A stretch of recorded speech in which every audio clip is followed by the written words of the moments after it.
बिस्मिल्लाहिर्रहमानिर्रहीम। नाज़रीन अस्सलाम वालेकुम। मैं हूं आपका मेज़बान साबिर शाकिर। वफाकी दारुल-हुकूमत इस्लामाबाद से कुछ ताज़ा तरीन और अहम मालूमात के साथ पाकिस्तान के हालात व वाक़यात, सियासी सूरत हाल किस तरफ ले जाने की कोशिश की जा रही है। पहली खबर तो ये है कि एक रिपोर्ट आपके साथ शेयर करनी है कि पाकिस्तान के साबिक वज़ीर आज़म इमरान खान इतने ताकतवर हो चुके हैं और उन्हें इतनी ज़्यादा अवामी ताकत मुयस्सर है कि वो अवामी हमायत के बलबूते पर पाकिस्तान का फरसुदा निज़ाम जो है वो ख़त्म कर सकते हैं, वो बदल सकते हैं और वो स्टेटस को वो ख़त्म कर सकते हैं। यानी जो इस वक्त सिचुएशन है उसको चाहें तो अपने मंशूर पर अमल करते हुए पाकिस्तान के निज़ाम में बड़ी सर्जरी भी कर सकते हैं और उनको इस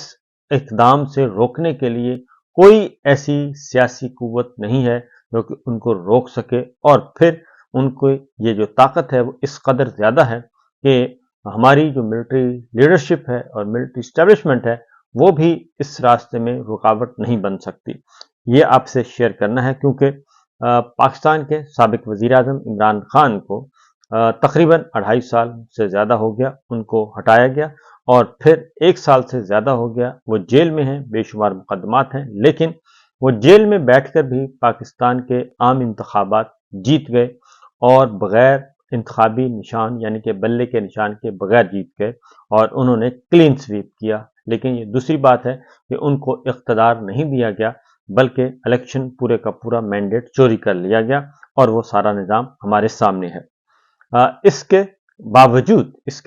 कि इलेक्शन चोरी हो गया, मैंडेट चोरी हो गया, उनको जेल में डाल दिया गया, इमरान खान साहब जो हैं उनकी अवामी मकबूलियत में मुसलसल इजाफा हो रहा है। ये हमारे इंटेलिजेंस इदारों की रिपोर्ट्स भी हैं जो कि वक्तन फवक्तन army chief general Asim Munir साहब जो हैं वो मंगवाते रहते हैं और उनको पेश की जाती रहती है। दूसरी जानिब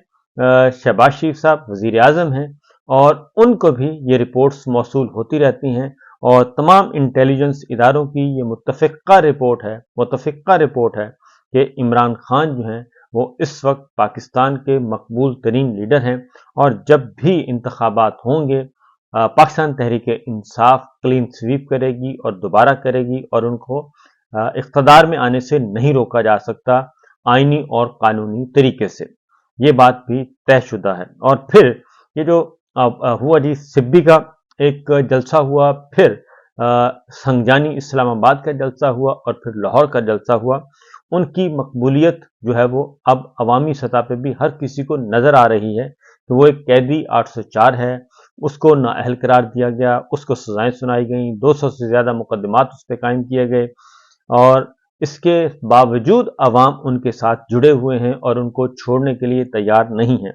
पाकिस्तान के अवाम इमरान खान पे यकीन करते हैं, इमरान खान पे एतबार करते हैं और वो उन्हीं से उम्मीदें लगाए बैठे हैं जो कि किसी हद तक नहीं बल्कि काफ़ी हद तक दुरुस्त भी हैं क्योंकि जो रजीम चेंज के बाद जो चेहरे मुसल्लत किए गए वो सारे के सारे वो तमाम चेहरे थे जिसके बारे में मिलिट्री इस्टेब्लिशमेंट मिलिट्री लीडरशिप जो है वो पिछले 35-40 साल से ये रोना रोती रही कि जनाब ये चंद खानदान जो हैं उन्होंने पाकिस्तान को बर्बाद कर दिया है, ये करप्ट टोला है, ये करप्शन में डूबे हुए हैं, इन्होंने अपनी दौलतें जो हैं वो बैरून मुल्क कायम की हुई हैं, बैरून मुल्क इनके असासे हैं जो कि बिल्कुल 100% दुरुस्त रिपोर्ट्स थी और 100% दुरुस्त बयानिया था। लेकिन जब इमरान खान को क्यों हटाया गया, ये है सवाल असल, क्योंकि इमरान खान को क्यों हटाया गया और क्या मईशत वजह थी? मईशत वजह नहीं थी, जो कि झूठ बोला जाता है कि मईशत की वजह से नहीं, मईशत वजह नहीं थी। क्या कोई दाखिली पॉलिसी वजह थी? वो भी नहीं थी। असल फिर क्या है? असल वजह थी खारजा पॉलिसी। खारजा पॉलिसी में जो है वो हमारी मिलिट्री लीडरशिप और मिलिट्री इस्टेब्लिशमेंट जो है वो उसको कंट्रोल करती है और मोहतरमा बेनज़ीर भुट्टो के साथ जितनी भी लड़ाइयाँ इस्टेब्लिशमेंट की हुई वो खारजा पॉलिसी की ही वजह से हुई और नवाज शरीफ साहब के साथ भी जितनी लड़ाइयाँ हुई वो भी उसमें भी खारजा पॉलिसी ही आड़े आई, क्योंकि वो और दो खारजा पॉलिसी के दो बुनियादी अनासर हैं। एक अमेरिका से ताल्लुकात और दूसरा होता था अफगान पॉलिसी और तीसरा था इंडिया से मुतालिक पॉलिसी, चौथा होता था चाइना से मुतालिक पॉलिसी। ये सारे मामलात होते थे और इन्हीं 4-5 मौजूआत पे हमेशा रहता था मामला پھر اس میں ایران بھی آتا ہے، لیکن آج کل ایک بہت زیادہ چھپوایا جا رہا ہے جی، کالم چھپوائے جا رہے ہیں، رائے اوپینین آ رہی ہے اور وہ اسرائیل کے میڈیا میں چھپتے ہیں اور اس پہ بحث فوری طور پہ شروع ہو جاتی ہے پاکستان کے میڈیا میں اور ٹیلی ویژن چینلز کو اس کو ابھارا جاتا ہے، اور وہ ہے کہ عمران خان جو ہیں ان کو ظاہر کیا جا رہا ہے کہ وہ اسرائیل کے حامی ہیں۔ عمران خان کی برطرفی میں بھی یہی عنصر تھا کہ عمران خان کشمیر اور اسرائیل کے معاملے میں بہت بڑی رکاوٹ تھے، اور جنرل باجوہ کے راستے میں بہت بڑی رکاوٹ تھے، کیونکہ جنرل باجوہ جو ہیں وہ ان کی خارجہ پالیسی یہ تھی کہ وہ ہر صورت میں اسرائیل کو تسلیم کرنا چاہتے تھے اور اسرائیل سے اپنی سفارتی سرگرمیاں، سفارتی تعلقات وہ شروع کرنا چاہتے تھے، اور اس بات کا اظہار وہ برملا کرتے تھے اور آخر وقت تک کرتے رہے۔ ہماری ان کے ساتھ، میری ان کے ساتھ جو ہے مجموعی جو اجتماعی طور پہ جو بریفنگز ہوتی تھی میڈیا کو، اس ہر بریفنگ میں کم و بیش میں ہر بریفنگ میں نے اٹینڈ کی ہے، اور ان کے ساتھ ادروائز بھی ان کے ساتھ رابطہ رہتا تھا اور ان کے ساتھ گپ شپ ہوتی رہتی تھی، اور صرف میری نہیں بلکہ ایک میٹنگ میں عارف حمید بھٹی صاحب بھی تھے، اور ایک سے زیادہ میٹنگ میں 2 میٹنگ میں چودھری غلام حسین صاحب بھی تھے، اور اس طریقے سے، اور ایک میٹنگ میں ارشد شریف بھی تھے، تو اس طریقے سے ہماری میٹنگ ان سے ہوتی رہتی تھی، اور اس میٹنگز میں تمام کی تمام پہلی سے لے کے آخری میٹنگ تک، پہلی بریفنگ سے آخری بریفنگ تک، جنرل باجوہ جو ہیں پہلی بریفنگ میں ہی انہوں نے بتا دیا تھا کہ ان کی خارجہ پالیسی کیا ہے، اور انہوں نے خاص طور پہ اس کا ذکر کیا تھا کہ اسرائیل کے حوالے سے ہمیں اپنی پالیسی تبدیل کرنا ہوگی، اور میں چاہتا ہوں کہ اسرائیل کے ساتھ جو ہے وہ بات چیت کا آغاز کیا جائے، اور اس سلسلے میں میڈیا جو ہے وہ اس پہ بحث کا آغاز کرے۔ انہوں نے کہا کہ زمانہ بدل گیا، وقت بدل گیا، تقاضے بدل گئے، تو اب ہم آئسولیشن میں نہیں رہ سکتے،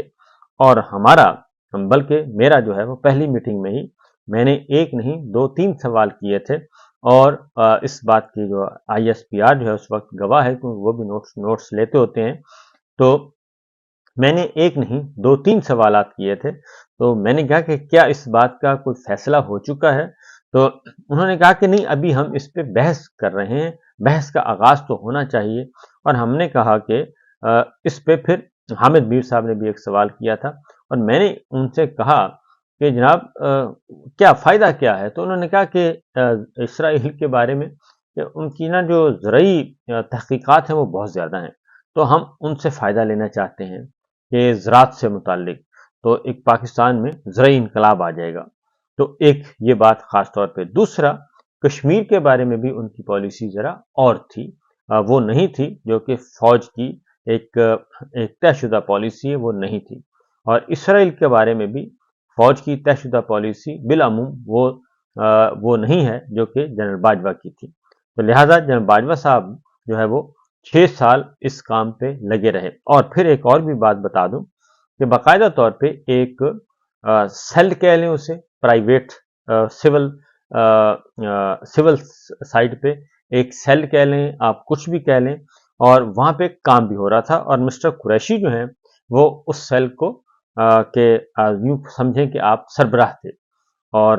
وہ اس پہ کام کر رہے تھے، اور مسٹر قریشی جو ہیں وہ اسرائیل کا وزٹ بھی کر چکے ہیں، لیکن انہوں نے یہ وزٹ عمران خان صاحب کے دور حکومت میں نہیں کیا، تو یہ چیزیں جو ہیں ہوتی رہیں، اور جیسے ہی جنرل باجوہ سے ہم ملتے تھے تو وہ اسرائیل اور کشمیر کے بارے میں بات کرتے تھے اور اپنی پالیسی بتاتے تھے، جبکہ دوسری جانب جب ہم عمران خان صاحب سے ملتے تھے تو عمران خان صاحب اس کی مکمل طور پر نفی کر دیتے تھے، بلکہ ایک دفعہ تو ایسا ہوا کہ پہلی میٹنگ جو ہوئی، عمران خان صاحب وزیر اعظم بن چکے تھے، اور اس کے بعد ہماری پہلی میٹنگ ہوئی جنرل باجوہ صاحب کے ساتھ، تو جنرل باجوہ صاحب نے وہی بات اسرائیل کے بارے میں کہی، اور اس میں بہت زیادہ حد تک جو ہے وہ ایسے لگ رہا تھا کہ جیسے بس اب تو تقریباً کام تیار ہے، اور اس کی وجہ یہ ہے کہ ٹرمپ کا جو آخری سال تھا، ٹرمپ کے آخری سال میں UAE نے اور دیگر ملکوں نے جو ہے وہ उसके ताल्लुकात बहाल हुए, इसराइल के साथ ताल्लुकात इस्तवार हुए और बहुत ज़्यादा डेवलपमेंट हुई थी ट्रंप के आखिरी साल में।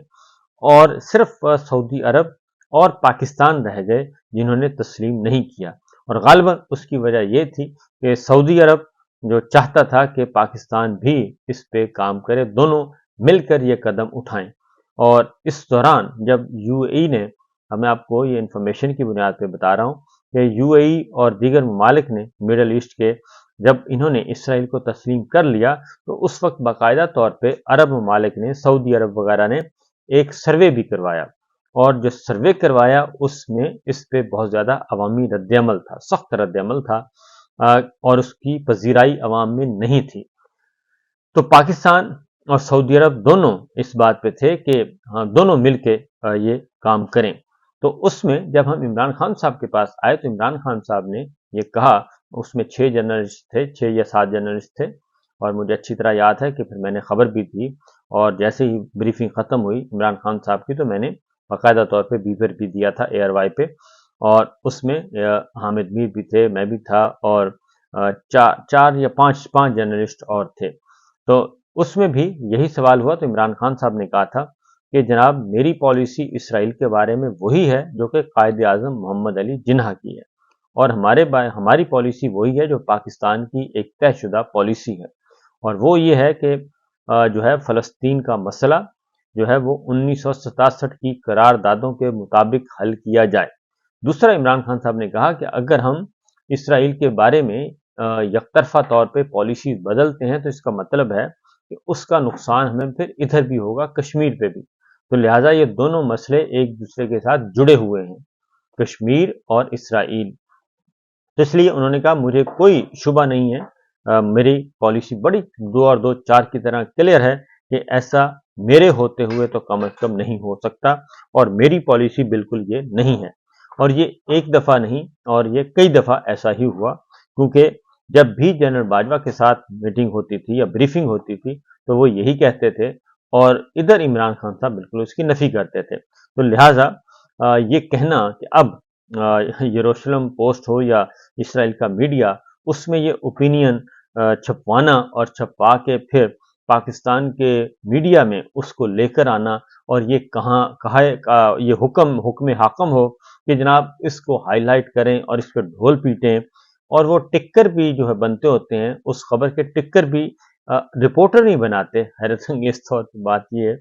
कि वो नहीं बनाते, क्योंकि पाकिस्तान का मीडिया जो है वो इसराइल का मीडिया को नहीं देखता, और जो इसराइल मीडिया को मॉनिटर कर रहे होते हैं वही ये कॉलम या राय जो भी है उसको लेते हैं और उसके टिकर बनवाते हैं, और टिकर बनवा के बाकायदा तौर पे एक खबर की सूरत में, टिकर ज़मीन खबर जो चल रही होती है एआरवाई पे, जियो पे, दुनिया पे, एक्सप्रेस पे, देखते हैं टीवी चैनल पे, और डॉन पे, और समा पे जो आप देख रहे होते हैं, तो वहाँ पे जो चल रहे होते हैं नीचे जो पट्टी चल रही होती है उनको टिकर्स बोलते हैं। तो टिकर्स जो होते हैं वो भी बनकर आते हैं, और उसमें फुल स्टॉप और कॉमे का भी फर्क नहीं होता, जेर ज़बर का भी फर्क नहीं होता। तो वो खबर जो है वो हर टीवी चैनल पे चल रही होती है, और साथ ही लाइनअप किए होते हैं कुछ तज्जिया निगार, वो फौरी फौरी तज्जिया देते हैं, और ये साबित करने की कोशिश करते हैं कि इमरान खान जो हैं वो इसराइल के बहुत बड़े हामी हैं, जबकि हकीकत यह है कि इसराइल को तस्लीम करने और इसराइल से ताल्लुकात शुरू करने के सबसे बड़े हामी जनरल बाजवा थे। और अगर उससे पहले चले जाएं तो जनरल परवेज मुशर्रफ के दौर में इस मामले में बहुत ज़्यादा एग्रेसिवली जो है वो काम हुआ था, और इसराइली हुक्काम से तुर्की में गालिबन उस वक्त के वजीर खारजा हमारे खुर्शीद कसूरी साहब जो हैं, वो जो कि जनरल परवेज मुशर्रफ की काबीना के और शौकत अजीज काबीना के थे, अहम वजीर थे, वो उनकी मुलाकात हुई थी, और परवेज मुशर्रफ साहब के ज़माने में भी इस पे बहुत ज़्यादा काम हुआ था, लेकिन वो भी पाया तकमील को नहीं पहुंच सका। इसलिए मैं ये समझता हूँ कि असल मसला ये है कि इमरान खान जो है वो अल जज़ीरा की जो रिपोर्ट आई है कि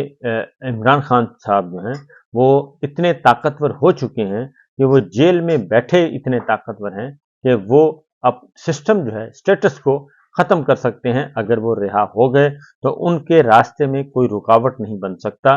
انہیں اتنی عوامی حمایت اور عوامی مقبولیت حاصل ہے۔ لاہور کے جلسے کے بارے میں بھی انہوں نے کہا کہ کئی سو مقدمات پولیٹیکلی موٹیویٹڈ مقدمات سزائیں سنا دی گئیں اور رکاوٹیں کھڑی کر دی گئیں، لیکن اس کے باوجود 10-12 گھنٹے کے اندر اندر بہت بڑا جلسہ جو ہے، بہت بڑا عوام کا اجتماع جو ہے وہ اس جلسے میں موجود تھا۔ تو اس لیے یہ سارے کا سارا جو چیزیں ہو رہی ہیں جی، یہ ایک طے شدہ ہے کہ تاکہ عمران خان کی اس طرح کی فیک نیوز اور فیک بیانیاں بنا کے عمران خان کی مقبولیت میں کمی کی جائے اور یہ ثابت کیا جائے، کیونکہ ہمارے ہاں دو ہی ہیں، یا تو مودی کا یار نعرہ لگتا ہے یا پھر اسرائیل کا ایجنٹ نعرہ لگتا ہے، یہودی ایجنٹ کہا جاتا ہے۔ تو اگر یہ بات ہے تو اس وقت جو جتنے بھی احتجاج ہوئے تو ان احتجاج کو اور سینیٹر مشتاق جو ہیں ان کے احتجاج کو، باقی جماعتوں کے احتجاج کو جو کہ اسرائیل کے بارے میں اسرائیل کے خلاف ہوئے، فلسطین کے حق میں ہوا، جو تازہ ترین جو ایپیسوڈ چل رہا ہے ادھر جنگ و جدل، اس کے بارے میں ہمارے جو عمران خان تو جیل میں ہیں، تو اس وقت کی حکومتیں کیوں خاموش ہیں؟ اصل سوال یہ ہے، ہماری حکومت کیوں خاموش ہے، ہماری یہ رجیم کیوں خاموش ہے اور اس کے بارے میں کیوں آواز نہیں اٹھاتی؟ تو یہ ہے اصل سوال۔ مسئلہ کچھ اور ہے اور چیزیں کہیں اور پھنسی ہوئی ہیں اور الزام لگا دیا جاتا ہے عمران خان پہ۔ تو میں نے کہا ریکارڈ کی درستی کے لیے یہ ساری چیزیں آپ تک پہنچا دی جائیں۔ اجازت دیجیے، اللہ حافظ۔